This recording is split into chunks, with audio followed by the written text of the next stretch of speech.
S'exprimant lors du 44e sommet de l'ASEAN, Phạm Minh Chính a appelé l'ASEAN à promouvoir l'unité et la résilience pour une nouvelle phase de développement. Le manque d'infrastructures synchrones et complètes est le plus grand obstacle au commerce par voie ferrée entre le Vietnam et la Chine. Rencontre avec les Hanoïens ayant eu l'honneur d'accueillir les soldats vietnamiens victorieux revenant à Hanoï le jour de la libération de la capitale il y a 70 ans.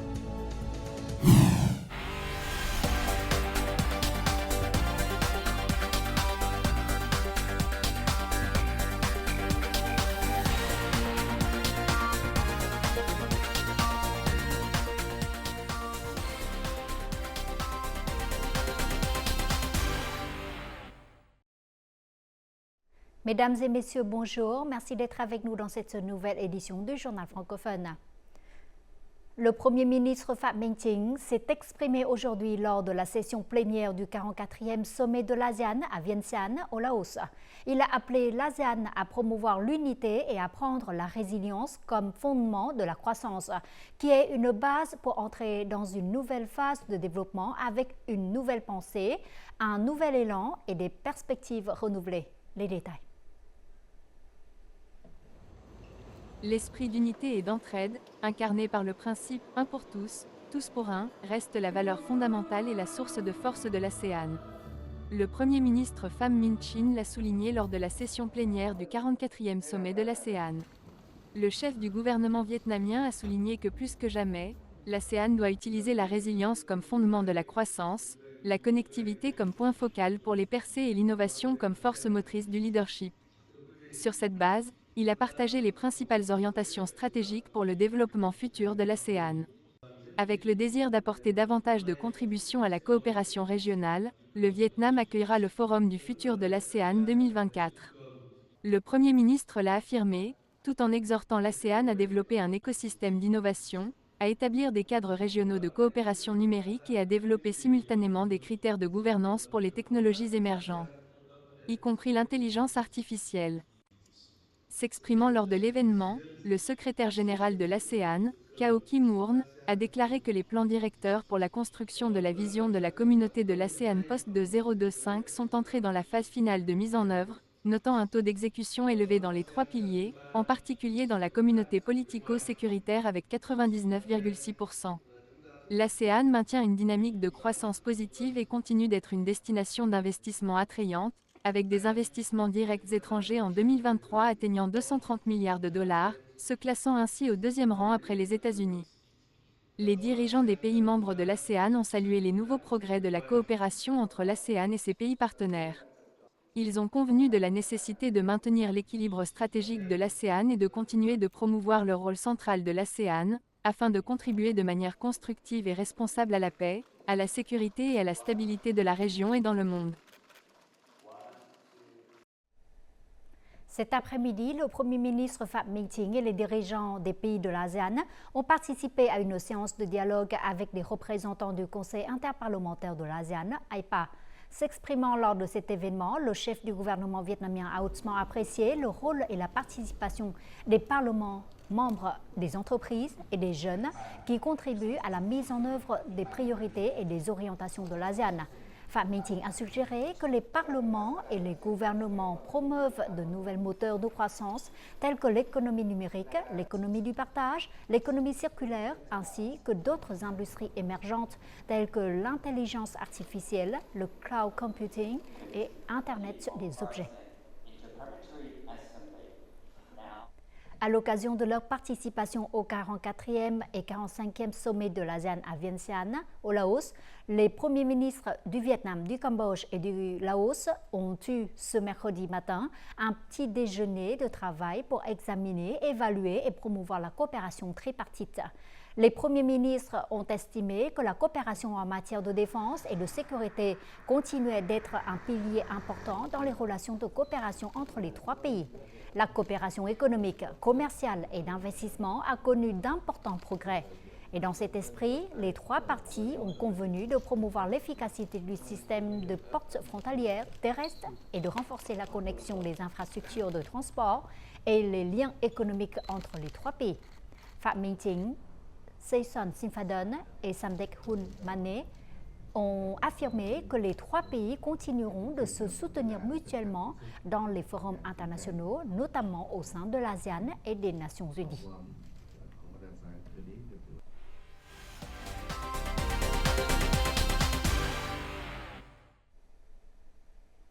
La 38e session du comité permanent de l'Assemblée nationale, 15e législature, s'est ouverte aujourd'hui à Hanoï. Le comité permanent a examiné le rapport du gouvernement sur le développement socio-économique de 2024 et les prévisions pour 2025. Selon le rapport du ministère du Plan et de l'Investissement, sur la base des résultats des 8 premiers mois de l'année, le pays devrait atteindre ou dépasser 14 des 15 objectifs principaux de 2024. Le PIB pour l'ensemble de l'année se situerait entre 6,8 et 7%, dépassant l'objectif fixé par l'Assemblée nationale.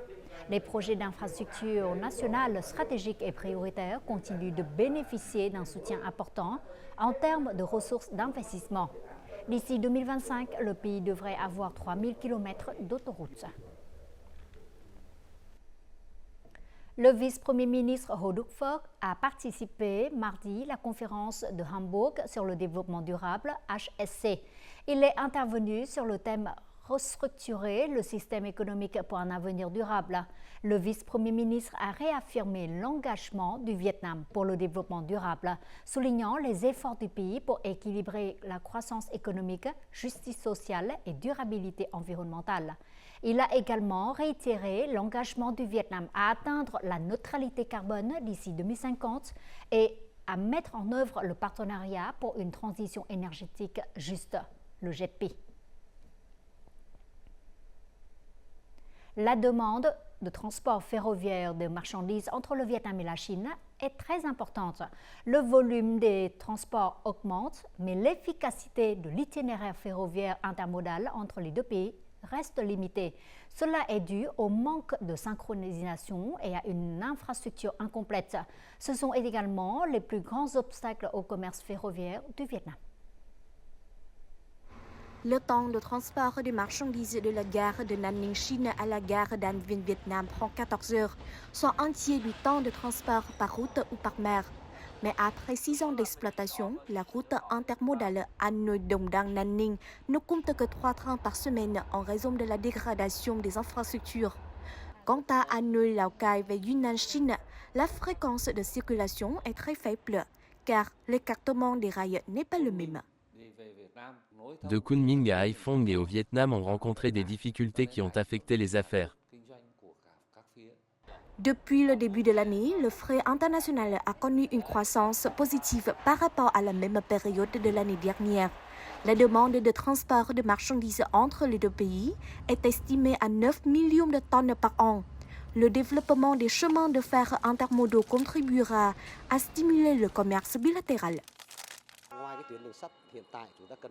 D'ici 2050, le chemin de fer actuel devra être modernisé pour transporter des marchandises traditionnelles telles que le minerai et l'apatite. En effet, pour accueillir environ 15 millions de passagers par an et 18 millions de tonnes de marchandises par an, il est nécessaire d'investir très tôt dans cette ligne ferroviaire. Dans la planification du réseau ferroviaire vietnamien pour 2021-2030, vision 2050, l'un des principaux chemins de fer intermodaux sera la route Lào Cai-Hanoi-Haiphong, longue de 380 km et à double voie de 1435 mm. Il s'agit d'un chemin de fer transasiatique qui aide le Vietnam à se connecter à l'Asie centrale et à l'Europe. Actuellement, nous travaillons en coordination avec la partie chinoise pour préparer un rapport sur le projet ferroviaire Lào Cai, Hanoi, Haiphong, dans lequel nous évaluons le plan en fonction des besoins réels afin d'élaborer un plan d'investissement optimal. Selon les données d'évaluation, la construction de chemins de fer intermodaux aidera le Vietnam et la Chine à réduire les coûts logistiques et à améliorer la compétitivité des marchandises, favorisant ainsi la production et les affaires.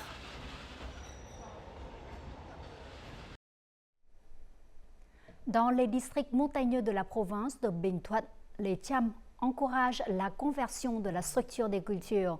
Dans le même temps, il faut changer les méthodes agricoles pour les rendre plus adaptées au développement économique agricole et rural. L'application de nouvelles méthodes agricoles apporte donc à la fois une productivité élevée et une adaptation aux conditions climatiques. Cela apporte non seulement un revenu stable, mais aide également les gens à améliorer leur vie. Récemment, dans la région montagneuse de Phú Lạc, province de Bình Thuận, des modèles de serres cultivant des pommes vertes sont apparus. Grâce à la conversion des cultures vers les pommes vertes, M. Chai a eu une production stable. L'application des progrès techniques dans l'agriculture a permis de surmonter les facteurs climatiques et pédologiques défavorables dans les zones montagneuses.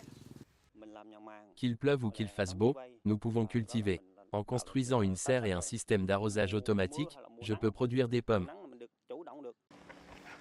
Dans cette localité montagneuse, les pommiers verts occupent une place importante dans la structure des cultures. Cultiver cette plante n'est pas difficile et le coût d'investissement est inférieur à celui des autres cultures. Actuellement, un certain nombre de groupes coopératifs de la province de Bình Thuận visent à construire des zones de matières premières propres pour les fruits frais. Mais ils ont du mal à accroître leur production en raison de la concurrence sur les coûts. Nous sommes formés pour produire des pommes propres, mais il nous est difficile de nous battre sur les prix. Nous encourageons les agriculteurs à rejoindre des coopératives pour stabiliser les sources de produits.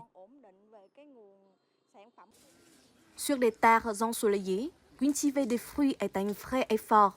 Pour développer les types de cultures, il est nécessaire d'avoir des politiques et une planification des zones de culture adaptées aux besoins du marché. Notre journal continue avec les taux de change et l'indice de la bourse du Vietnam.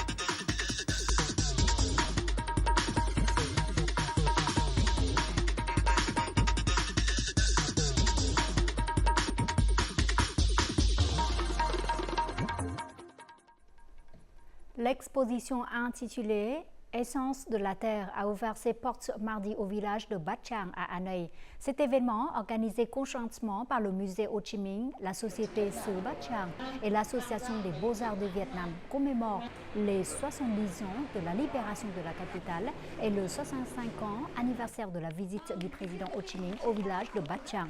Plus de 300 pièces y sont présentées, comprenant des photographes historiques, des peintures, des vases en porcelaine et diverses œuvres en céramique. L'exposition, qui met en valeur le travail d'artistes renommés et d'artisans de Bat Chang, se tiendra jusqu'à la fin octobre 2024. Le jour de la libération de Hanoï est un moment important dans l'histoire vietnamienne car il symbolise la victoire du pays sur le colonialisme français et marque le début d'une nouvelle ère pour la capitale.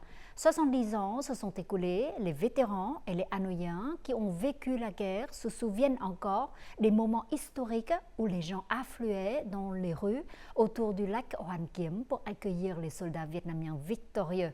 Et dans le reportage suivant, rencontrons quelques-uns d'entre eux pour mieux comprendre une étape mémorable de l'histoire de la nation. Voici une reconstitution vivante de l'image de l'armée marchant vers Hanoï le 10 octobre 1954, lorsque l'armée populaire vietnamienne a pris le contrôle de la capitale. Ce moment héroïque a marqué la fin de 9 ans de résistance contre les colonialistes français au Vietnam. Après 70 ans, M. Minh se souvient encore de l'époque où les rues de Hanoï étaient remplies de fleurs colorées et de drapeaux nationaux accueillant les soldats vietnamiens. Les Hanoïens étaient très heureux d'accueillir l'armée vietnamienne le 10 octobre 1954. Les troupes françaises ont été obligées de battre en retraite. Nous ne vivions plus sous la domination coloniale française. Le président Ho Chi Minh a annoncé que nous marcherions vers Hanoï pour reprendre la capitale aux colonialistes français. Cet événement a marqué une étape importante dans l'histoire vietnamienne. C'était un grand honneur pour moi. La porte nord de la citadelle de Hanoï conserve encore des traces de boulets de canon laissés par les Français lors de leur attaque de Hanoï en 1882. C'est également à cet endroit qu'a eu lieu la première cérémonie de salut au drapeau le 10 octobre 1954, après la libération de Hanoï du colonialisme français. Après le coup de sifflet, nous avons levé les yeux vers la porte de Bac Tan et admiré le drapeau national. Après de nombreuses années à Hanoï, il n'y avait que le drapeau français, maintenant le drapeau vietnamien était apparu. C'était merveilleux. La guerre est terminée, l'armée vietnamienne a gagné, les Hanoïens ont reconquis la capitale. La victoire d'octobre est un symbole de la victoire du peuple vietnamien dans la guerre de résistance de 9 ans contre les colonialistes français. Cette victoire démontre également les profondes aspirations du peuple vietnamien à la paix, à la liberté et à l'indépendance depuis près d'un siècle. Parce que nous avons perdu notre souveraineté depuis le 19e siècle.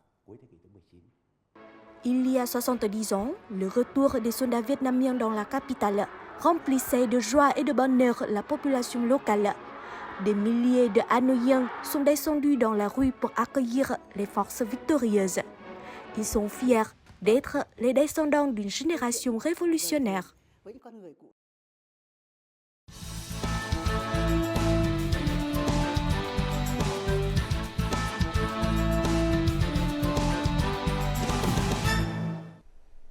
Le président Ho Chi Minh a consacré toute sa vie à la cause révolutionnaire du parti et du peuple vietnamien.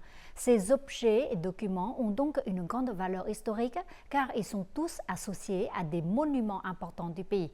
Actuellement, bon nombre de ces artefacts sont encore soigneusement préservés dans la zone des vestiges du président Ho Chi Minh, au palais présidentiel et au musée de Ho Chi Minh. Dans ce chapitre, le Vietnam en un clin d'œil, découvrons le travail de préserver les souvenirs du grand leader du peuple vietnamien. Ces 3 téléphones ont été utilisés par le président Ho Chi Minh pour communiquer avec les soldats pendant la guerre de résistance contre les États-Unis. Il s'agit de l'un des souvenirs de l'oncle Ho exposé dans sa maison sur pilotis. La préservation de tous ces documents et artefacts est une étape très importante, parce que chaque artefact et document est associé à la vie quotidienne du président Ho Chi Minh. Chaque jour, avant et après l'arrivée des visiteurs, nous essayons de préserver au mieux les documents et les artefacts. Tous les souvenirs sont disposés au même endroit que lorsque l'oncle Ho vivait encore ici. Exerçant ce métier depuis plus de 20 ans, Ha et ses collègues prennent toujours méticuleusement soin des jardins et des étangs à poissons de l'oncle Ho. Car dans ce jardin, il y a de nombreux types de plantes qui sont des cadeaux de gens de tout le pays à l'oncle Ho. Pour garantir l'environnement écologique du site, nous devons utiliser des produits biologiques ou traiter les parasites à la main. Nous prenons grand soin des jardins et des étangs à poissons afin que les touristes nationaux et étrangers qui le visitent puissent toujours ressentir la chaleur et l'amour de l'oncle Ho pour les gens.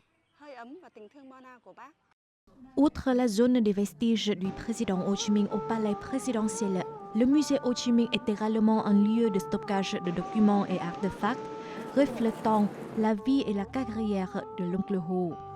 Plus de 170 000 documents et artefacts sont régulièrement surveillés et méticuleusement préservés par le personnel du musée. Musée d'Ho Chi Minh, pour préserver les objets, on utilise souvent des outils tels que des brosses à plumes, des aspirateurs ou des serviettes sèches. Chaque jour, nous devons vérifier, enregistrer et surveiller la température et l'humidité dans les entrepôts.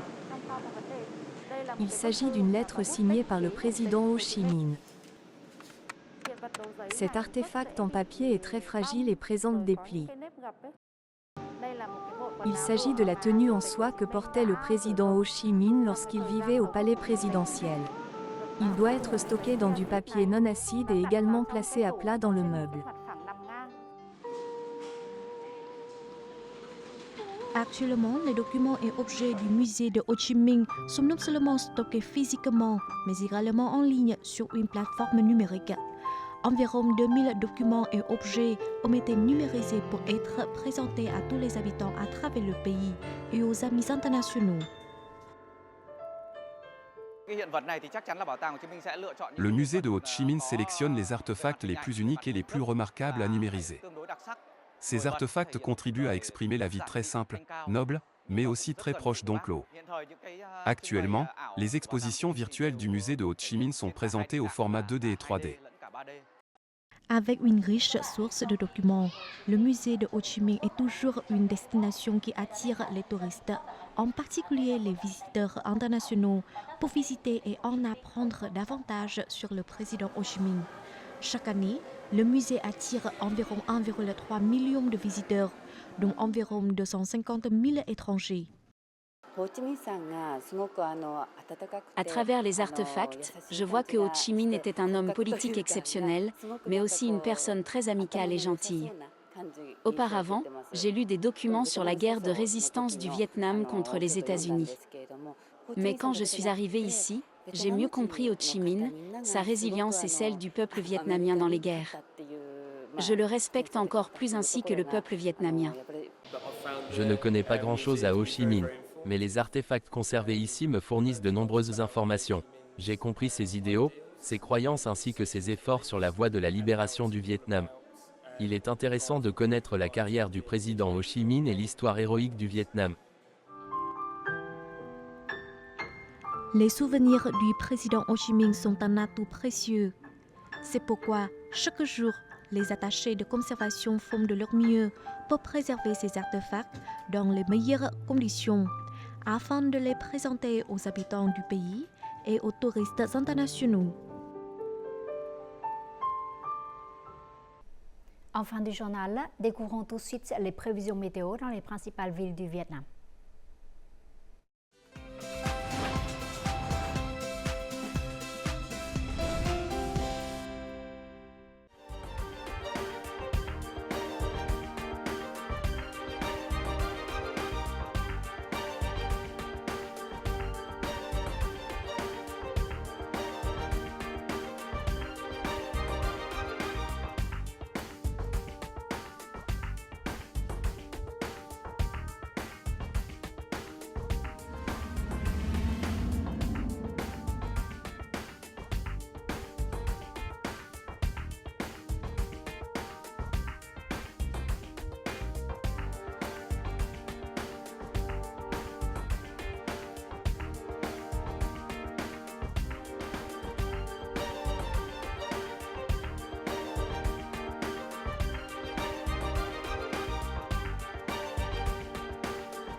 Les informations sur la météo a clôturé notre journal. Merci pour votre fidélité. Au revoir et à très bientôt.